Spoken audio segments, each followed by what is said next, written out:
അസ്സലാമു അലൈക്കും വറഹ്മത്തുള്ളാഹി വബറകാതുഹു. അത്യന്തം ഭീകരവും ഒരു മനസ്സാക്ഷിക്ക് താങ്ങാൻ കഴിയുന്നതിനും അപ്പുറമുള്ള ക്രൂരതയുടെ അതിക്രമങ്ങളുടെ വാർത്തകളാണ് ചെറിയ കുട്ടികൾക്കെതിരെ, നവജാത ശിശുക്കളടക്കം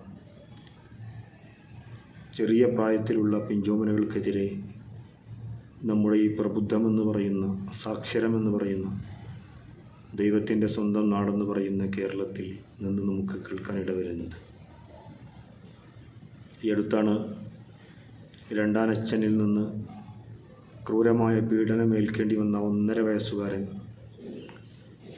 ദാരുണമായി കൊല ചെയ്യപ്പെട്ടത് നമ്മൾ മലയാളികൾ ഈ മലയാള നാട്ടിൽ നിന്ന് കേൾക്കേണ്ടി വന്നത്. ഒന്നും അറിയാത്ത പാവം കുഞ്ഞുമോൻ എത്രയധികം വേദനിച്ചിട്ടുണ്ടാവും. പോസ്റ്റ്മോർട്ടം റിപ്പോർട്ടിൽ പറയുന്നത് 91ഓളം മുറിവുകൾ ആ കുഞ്ഞു ശരീരത്തിലുണ്ടായിരുന്നു എന്നതാണ്. നെഞ്ചിൽ ചവിട്ടി 7 വാരിയെല്ലുകൾ തകർത്ത് തലച്ചോറിലടക്കം ക്ഷതമേറ്റ് നീർക്കെട്ടിക്കൊണ്ടാണ് ആ കുഞ്ഞ് ഹൃദയം, ആ കുഞ്ഞു ജീവൻ പൊലിഞ്ഞുപോയത്.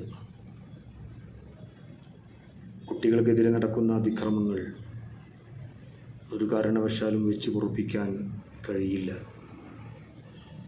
തിരുദൂതർ സ്വല്ലല്ലാഹു അലൈഹി വസല്ലം തങ്ങൾ എത്രമാത്രം കാരുണ്യമാണ് കുട്ടികളോട് കാട്ടിയത്. മല്ലം യർഹം സ്വഗീറന. നമ്മുടെ സമൂഹത്തിൽ ജീവിക്കുന്ന ചെറിയ കുട്ടികളോട് കാരുണ്യത്തിൻ്റെ മനസ്സില്ലാത്തവർ, വലം യുവക്ക് കബീറന, വയോജനങ്ങളോട്, പ്രായമുള്ളവരോട് ബഹുമാനമില്ലാത്തവർ, ലൈസ മിന്ന, നമ്മിൽ പെട്ടവരല്ല എന്ന് മുത്തുനബി സ്വല്ലല്ലാഹു അലൈഹി വസല്ലമ തങ്ങൾ താക്കീത് നൽകിയ കാര്യമാണ്. എങ്ങനെയാണ് ഒരു മനുഷ്യന് ഒരു മാനസികാവസ്ഥയിൽ ഇങ്ങനെ ചെറിയ കുട്ടികളെ ക്രൂരമായി പീഡിപ്പിക്കാൻ കഴിയുന്നത്? നെടുമങ്ങാട് നിന്നാണ് ഈ വാർത്ത കേട്ടതെങ്കിൽ മണിക്കൂറുകൾക്ക് ശേഷം നമ്മൾ ഹരിപ്പാടിൽ നിന്ന് കേട്ട മറ്റൊരു വാർത്ത, 19കാരി, അവൾ വിവാഹിതയല്ല, അവിഹിതമായി ഗർഭം ധരിച്ച് ഹോസ്പിറ്റലിൽ ചികിത്സക്കെത്തി.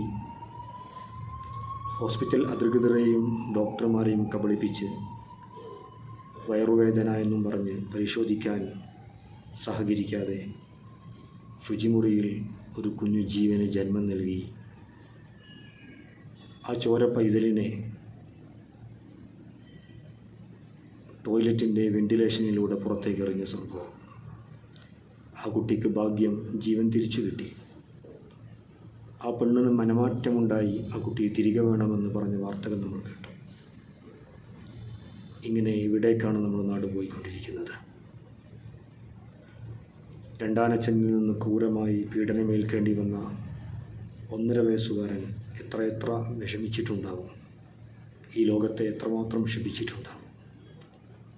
ചെറിയ കുട്ടികളോട് നിർദാക്ഷിണ്യമില്ലാതെ ക്രൂരമായി പെരുമാറുന്ന ലോകത്ത് ജീവിക്കാൻ പോലും പേടിയാവുന്നു നമുക്ക്.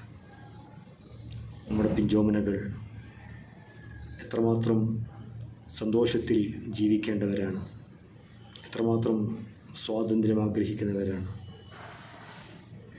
അതുകൊണ്ട് കാരുണ്യം ഉള്ള ഒരു മനസ്സും